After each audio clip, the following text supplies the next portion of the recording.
दोस्तों, जब रात का अंधेरा छा जाता है और चारों तरफ सन्नाटा पसर जाता है, तब कभी कभी आपको छोटे छोटे चमकते तारे जमीन पर उड़ते हुए दिखते होंगे।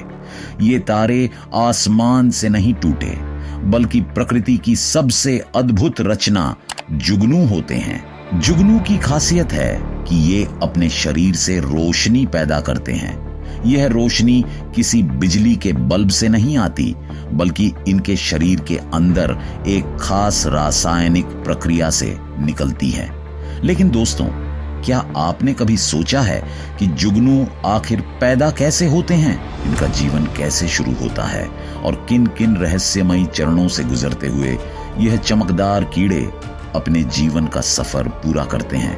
आज हम आपको जुगनू के पूरे जीवन चक्र की रोचक यात्रा पर ले चलेंगे, जिसमें छिपा है प्रकृति का अनोखा रहस्य।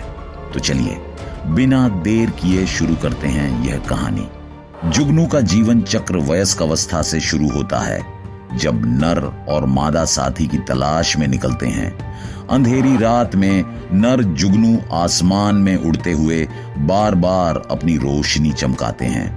यह सिर्फ चमक नहीं होती, बल्कि उनका संदेश होता है। हर प्रजाति का रोशनी चमकाने का अपना अलग पैटर्न होता है। कुछ तेजी से चमकते हैं तो कुछ धीरे धीरे। मादा जुगनू इन्हीं पैटर्न को ध्यान से देखती हैं और तय करती हैं कि कौन सा नर उनके लिए उपयुक्त साथी है। इस समय जंगल या खुले मैदान की रात किसी मेले जैसी लगती है, जहां सैकड़ों जुगनू अपनी चमक बिखेर रहे होते हैं। दूर से यह दृश्य इतना सुंदर लगता है कि मानो आसमान के सितारे जमीन पर उतर आए हों। लेकिन इस चमक के पीछे छुपा होता है एक गंभीर उद्देश्य, साथी ढूंढना और जीवन को आगे बढ़ाना। आपको जानकर हैरानी होगी कि जुगनू एक दूसरे से बातचीत करते हैं। जी हां, लेकिन उनकी भाषा शब्द नहीं, बल्कि रोशनी है। नर अपनी चमक को एक पैटर्न में जलाता बुझाता है और मादा उसी पैटर्न का जवाब देती है। यह मानो सवाल जवाब जैसा सिलसिला होता है। जैसे कोई नर बार बार चमकता है तो यह उसके उत्साह का इशारा है। अगर मादा को यह पसंद आता है तो वह भी जवाब में चमक दिखाती है। इस संवाद में न आवाज होती है, न कोई गंध, सिर्फ रोशनी की लय होती है। यह बातचीत कभी कभी मिनटों तक चल सकती है। रात का अंधेरा और सन्नाटा इस दृश्य को और रहस्यमयी बना देता है। यह सोचकर आश्चर्य होता है कि इतने छोटे जीवों ने प्रकृति से कितनी अनोखी भाषा सीखी है। जब मादा को सही साथी मिल जाता है तो वह अपनी रोशनी से अंतिम इशारा देती है और तब नर उसके पास पहुंचता है। जब मादा अपनी पसंद साफ कर देती है तो नर उसके पास आता है। यह पल नर के लिए बेहद महत्वपूर्ण होता है, क्योंकि कई रातों तक उसने रोशनी जलाकर मादा को प्रभावित करने की कोशिश की होती है। जैसे ही मादा अपनी रोशनी से हामी भरती है, नर पास आकर उसके साथ मिलन करता है।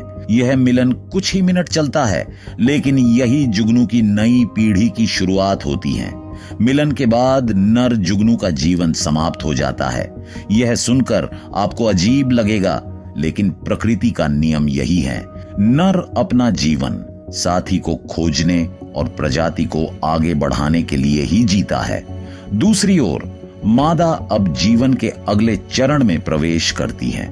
उसका उद्देश्य अब अंडे देना और आने वाले जीवन की नींव रखना होता है। यही से असली कहानी शुरू होती है। मिलन के कुछ दिनों बाद मादा जुगनू अंडे देने के लिए तैयार हो जाती है। इस दौरान वह नमी वाली जगह ढूंढती है, जैसे गीली मिट्टी, पत्तों के नीचे या घास की जड़ों के पास। नमी अंडों के विकास के लिए बहुत जरूरी होती है। सही जगह मिलने पर मादा धीरे धीरे अंडे देना शुरू करती है। एक बार में वह लगभग 100 अंडे तक दे सकती है। ये अंडे बहुत छोटे और पारदर्शी जैसे होते हैं। कई बार तो ये अंधेरे में हल्की चमक भी बिखेरते हैं। अंडे देने के बाद मादा का जीवन भी ज्यादा लंबा नहीं रहता।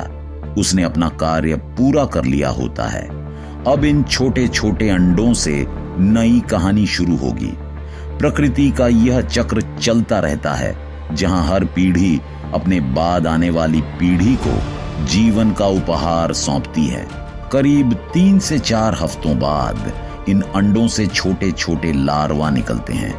ये लार्वा बिल्कुल अलग दिखते हैं। इनका शरीर सपाट होता है और इनके पंख नहीं होते। अक्सर ये काले या गहरे भूरे रंग के होते हैं और पेट का हिस्सा हल्का रंग लिए रहता है। लार्वा अवस्था जुगनू के लिए सबसे महत्वपूर्ण और सबसे लंबी होती है। इस दौरान वे लगातार भोजन की तलाश में रहते हैं। इन्हें खास तौर पर छोटे छोटे कीड़े और घोंघे खाना पसंद होता है।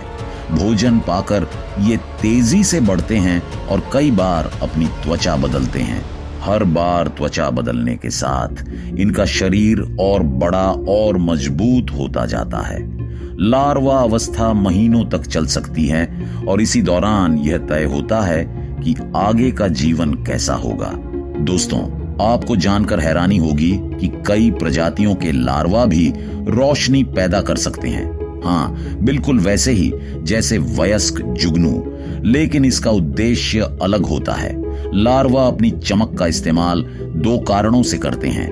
पहला, अपने शिकारी को चेतावनी देने के लिए कि वे जहरीले या खाने लायक नहीं हैं। दूसरा, कई बार यह चमक उन्हें सुरक्षा देती है, क्योंकि रोशनी देखकर शिकारी रुचि खो देते हैं। इससे लार्वा बच जाते हैं। यह वास्तव में प्रकृति की एक अनोखी चाल है। सोचिए, इतना छोटा जीव अपने बचाव के लिए कितनी समझदारी से रोशनी का उपयोग करता है। यही कारण है कि बहुत सारे लार्वा जीवित रहकर आगे के चरण तक पहुंच पाते हैं। जब लार्वा पूरी तरह विकसित हो जाते हैं तो वे जीवन के सबसे रोचक चरण प्यूपा अवस्था में प्रवेश करते हैं। इसके लिए वे मिट्टी के अंदर या पत्तों के नीचे चले जाते हैं और अपने चारों तरफ एक छोटा कमरा बना लेते हैं, जिसे कोश या प्यूपा कहते हैं।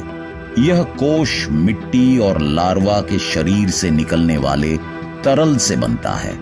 अंदर लार्वा धीरे धीरे बदलता है। उसके शरीर के अंदर पंख, पैर, एंटीना और रोशनी पैदा करने वाला अंग बनने लगता है।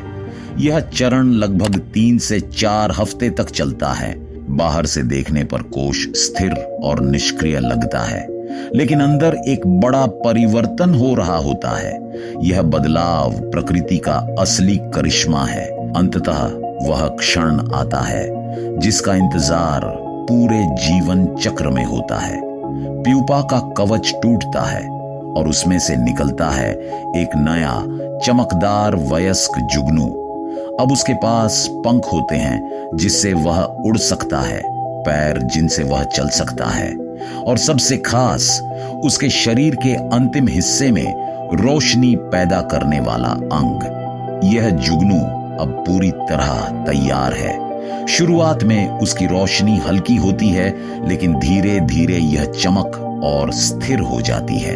यह वयस्क जुगनू अब फूलों का रस और छोटे कीड़े खाकर जीता है, और कुछ ही दिनों में यह भी साथी की तलाश शुरू कर देता है। इस तरह एक बार फिर वही चक्र दोहराया जाता है।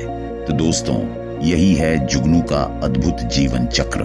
अंडे से लेकर लार्वा, प्यूपा और फिर वयस्क बनने तक। यह कहानी हमें सिखाती है कि छोटे से छोटे जीव में भी प्रकृति का करिश्मा छुपा होता है।